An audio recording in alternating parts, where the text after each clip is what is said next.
Vicentinho na área.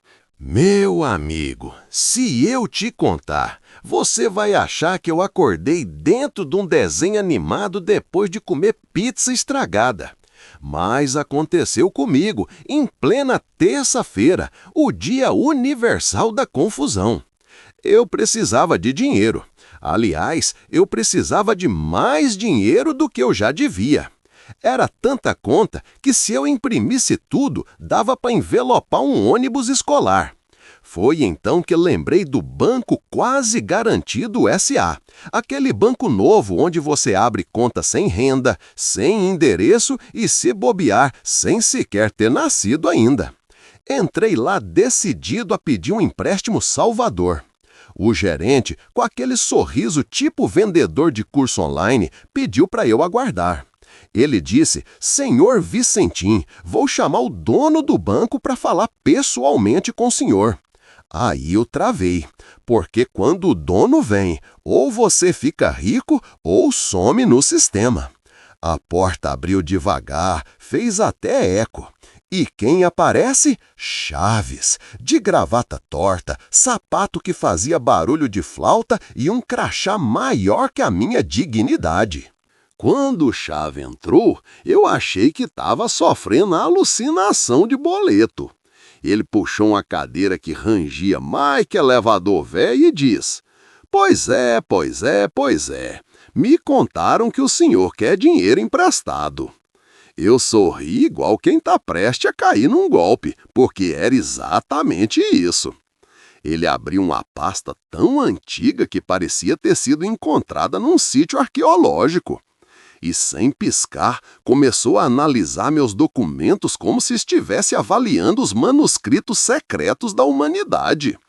Enquanto isso, eu suava como porta de boteco em dia de fiscalização. O Chaves cruzou as pernas, bateu o lápis na mesa e falou: "Seu caso é complicado, senhor Vicentim, muito complicado. Muito mais complicado do que tentar entender juros compostos depois das 22 horas.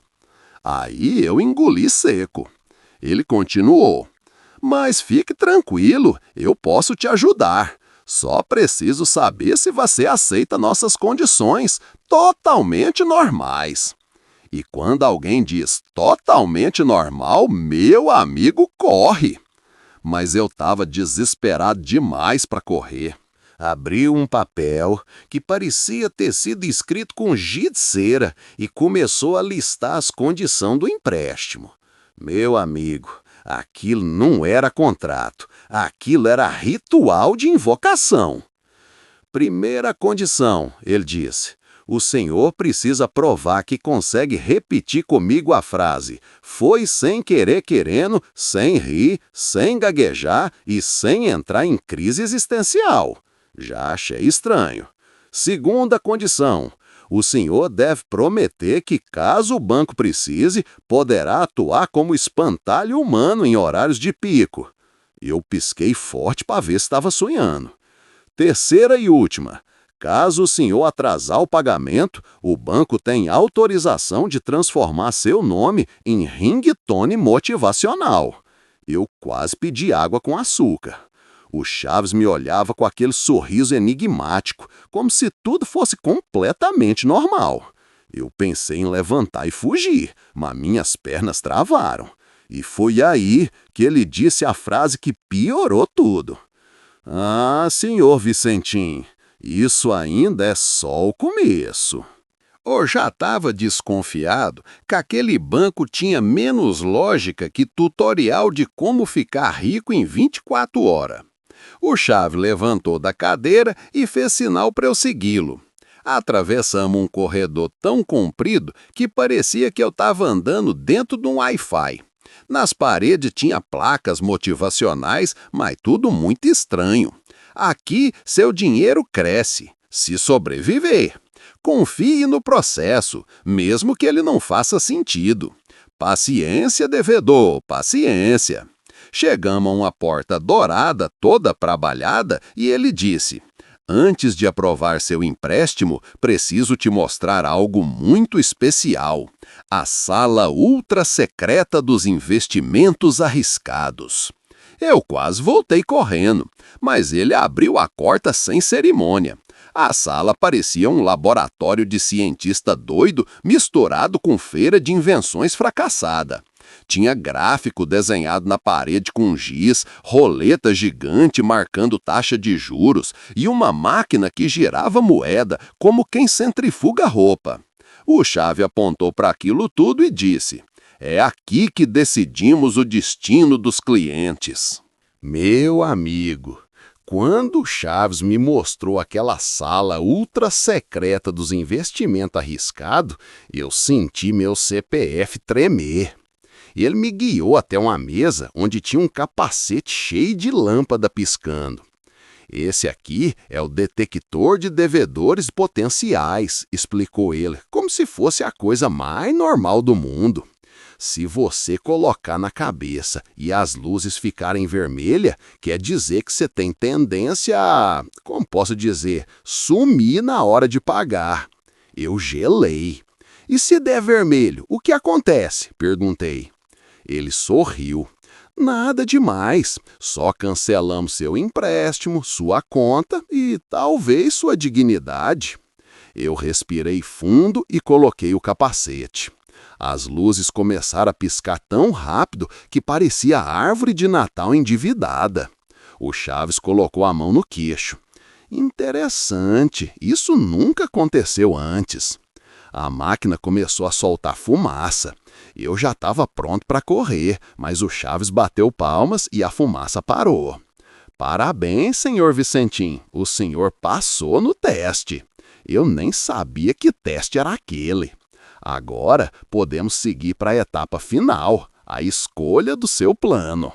O Chave me levou para outra mesa, onde havia 3 pastas coloridas, uma verde, uma azul e uma vermelha. Ele disse: "Essas são as modalidades de empréstimo. Pode escolher qualquer uma, desde que não seja a vermelha." Aí eu perguntei: "Por que não a vermelha?" Ele respirou fundo e respondeu: "Porque a vermelha só pode ser usada por clientes com coragem suficiente para enfrentar juros que desafiam as leis da física." Eu nem encostei nela. Peguei a verde, que parecia mais tranquila. Ele abriu a pasta e começou a explicar. "Esse plano é chamado de empréstimo equilibrado. O senhor pega o dinheiro agora e devolve em parcelas que podem ou não existir, depende do humor do sistema." Eu engoli seco. "E se eu atrasar?" perguntei. Ele riu. "Atrasar, meu amigo? Aqui o problema não é atrasar, não. O problema é pagar." Eu não entendi nada. O Chaves continuava sorrindo como se tudo estivesse perfeitamente sob controle. Aí ele fechou a pasta e disse: "Vamos assinar os documentos e se prepare. É agora que a coisa fica realmente estranha."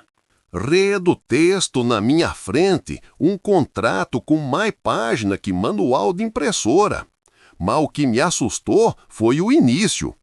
"Eu, abaixo assinado, reconheço que estou entrando num acordo totalmente consciente, mesmo que não entenda absolutamente nada do que está acontecendo." Eu perguntei: "Isso é normal?" O Chaves respondeu: "Claro, transparência total." Cada página tinha regras absurdas. O cliente deve dar bom dia ao banco toda vez que passar na frente. O cliente deve prometer não pensar mal dos juros. O cliente deve cantarolar uma música otimista antes de apertar confirmar. E lá no final, o cliente aceita a possibilidade de mudanças inesperadas na realidade durante o período do contrato. Eu quase fechei o documento na hora. "É só uma formalidade", disse o Chaves. "Ninguém nunca lê essa parte." Dei uma respirada profunda, assinei tremendo e devolvi. "Ótimo", ele disse. "Agora falta só um pequeno detalhe. a cerimônia de ativação do empréstimo. Meu amigo, cerimônia! Aí eu percebi que eu tinha me metido numa enrascada épica. O Chave me levou para o centro da sala, onde havia um círculo desenhado no chão com giz branco. Tinha flecha, números, palavra que parecia equações e até um desenho de um porquinho com asa. Fique bem no meio, ele ordenou. Eu obedeci porque naquela altura eu já tinha desistido de entender qualquer coisa. Ele pegou uma campainha de balcão, dessas de hotel, e começou a bater no ritmo de uma música que só ele ouvia. As luzes piscavam, a sala tremia. E eu me perguntava se não era melhor ter pedido empréstimo com meu primo, mesmo ele cobrando juros que parece de mercado intergaláctico. Senhor Vicentim, disse o Chaves, repita comigo. Eu juro solenemente que usarei esse dinheiro com responsabilidade duvidosa. Eu repeti. Aí ele disse outra frase. E prometo não culpar o banco caso eu me arrependa depois. Repeti também. A sala inteira brilhou, o círculo acendeu e o Chaves sorriu. Pronto, o empréstimo foi ativado. Eu achei que tinha acabado, mas aí o chão começou a subir. Ou eu que comecei a descer, ainda não sei. Descia por um tipo de elevador que parecia ter sido construído com sucata de parque de diversão. O chão vibrava como se estivesse tentando me ensinar samba. O Chaves desceu junto, todo tranquilo, como se aquilo fosse padrão bancário. O elevador nos levou a uma sala subterrânea onde tudo era silencioso demais, até assustava. No centro havia uma mesa com uma caixa dourada. Aqui é onde guardamos o fundo especial, disse o Chaves. O dinheiro que o senhor vai pegar. Eu já estava suando. Posso abrir? Perguntei. Claro, ele disse, mas não se assuste. Eu abri a caixa devagar e meu amigo quase caí para trás. Dentro tinha dinheiro sim, mas também um manual, um bilhete e um apito. O bilhete dizia, use com cautela, algumas notas podem ter comportamento imprevisível. Eu olhei para o Chaves esperando explicação. Ele disse, acontece às vezes, não se preocupe. Se alguma nota correr atrás do senhor, apenas assopre o apito. Aquilo não era um empréstimo, era um desafio de sobrevivência financeira. Peguei o pacote de dinheiro com todo o cuidado do mundo, como quem segura um filhote de dinamite.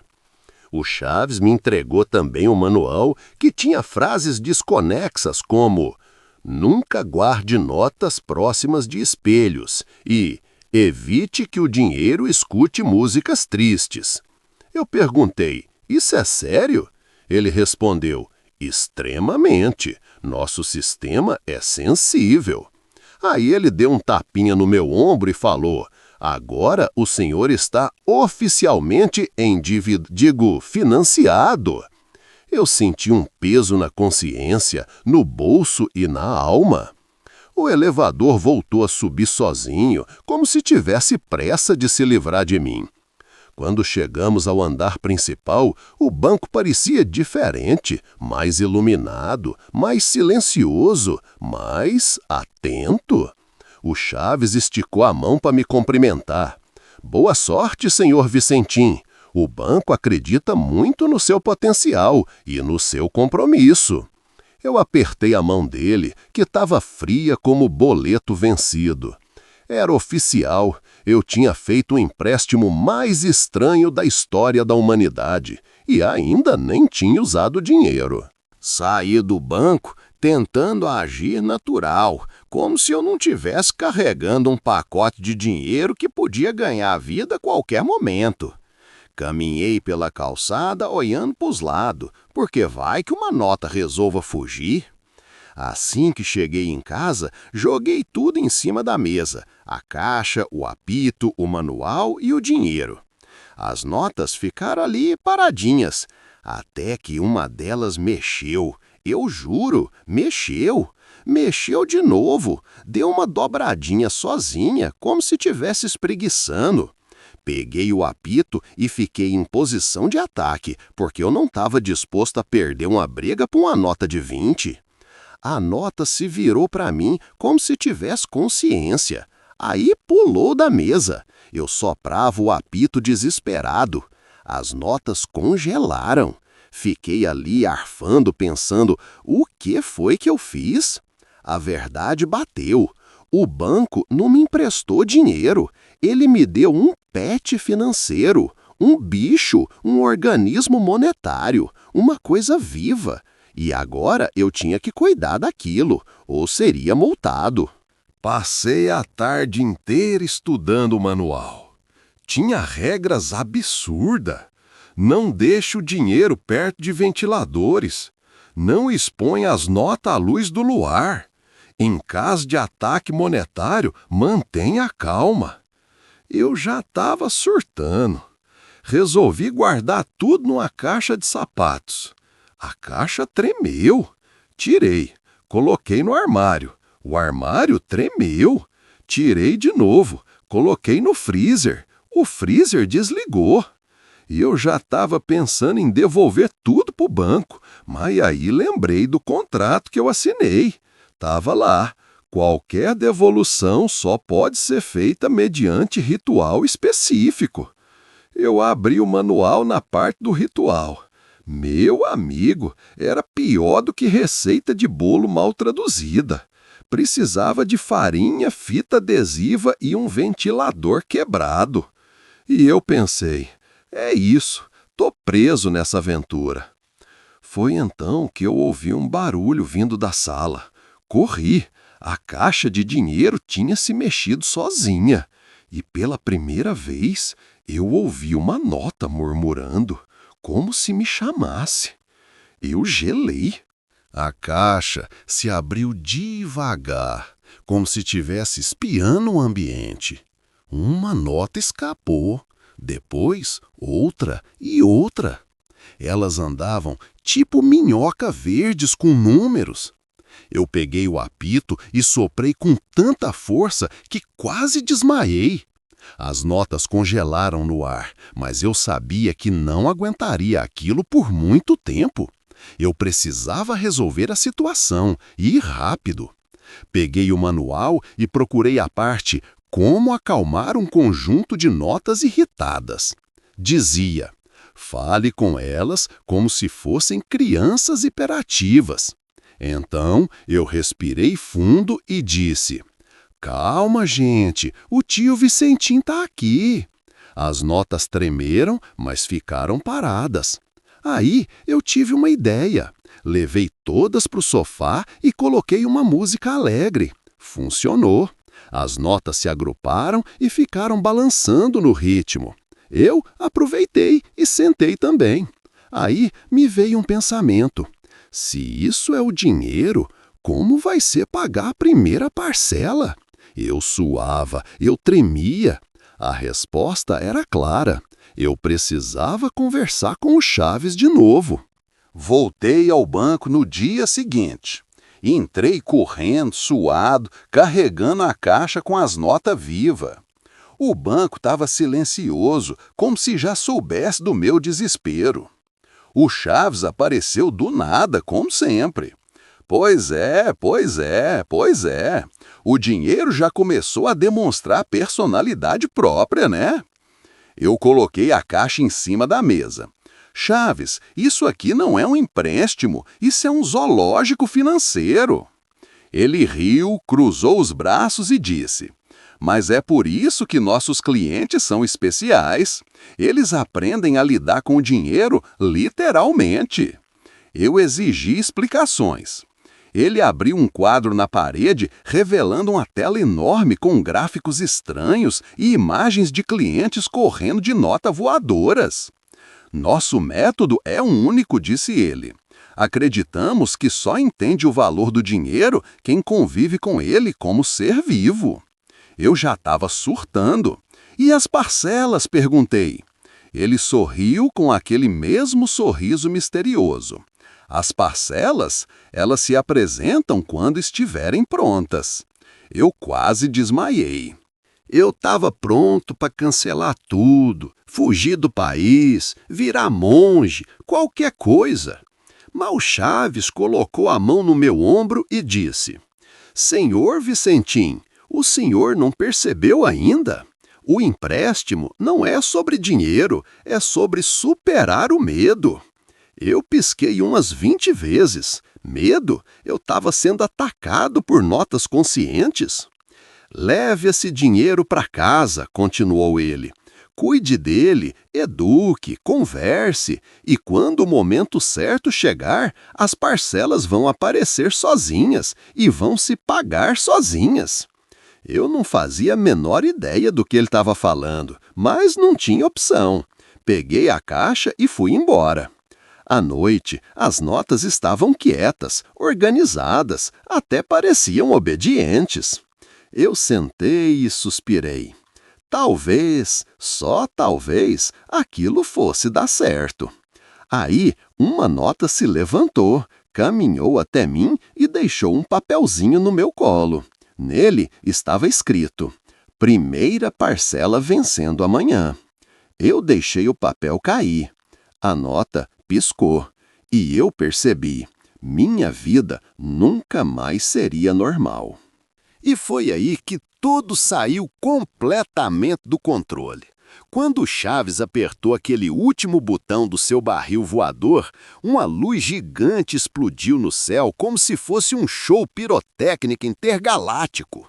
O portal para a dimensão das risadas eterna se abriu novamente, só que dessa vez gigantesco, engolindo nuvens, postes, pombos, um drone perdido e até um vendedor de algodão doce que só estava passando pelo lugar errado na hora errada. Eu fui puxado para dentro como se fosse um papelzinho no vento, mas o Chaves segurou minha mão e gritou: fica tranquilo, é só um upgrade da vida. Dentro do portal tudo era maluco, casas com pernas, pipoca que explodia reno, uma galinha que cantava samba. Mas o mais absurdo foi quando o barril do Chaves virou um trono dourado e ele recebeu uma coroa feita de churros mágicos que nunca acabavam. Ele olhou para mim e disse: a gente viveu loucura demais para terminar mal. Então abriu outro portal que me devolveu para casa, são e salvo. Antes de desaparecer, ele gritou: quando ouvir 3 batidas no vento, volta que tem mais aventura. E eu juro, ontem ouvi 2, falta só uma. Pessoal, vocês devem até estar pensando que é mentira, mas eu não falo mentira, não. Isso é o que aconteceu comigo de verdade. E oi, se eu contar tudo que ainda tá para acontecer, vocês nem dormem hoje. Então faz o seguinte, se inscreve aí no canal, deixa o like e larga um comentário aí embaixo dizendo o que passou na cabeça de vocês ouvindo essa história. Eu vou responder todo mundo, viu? Não perde, hein?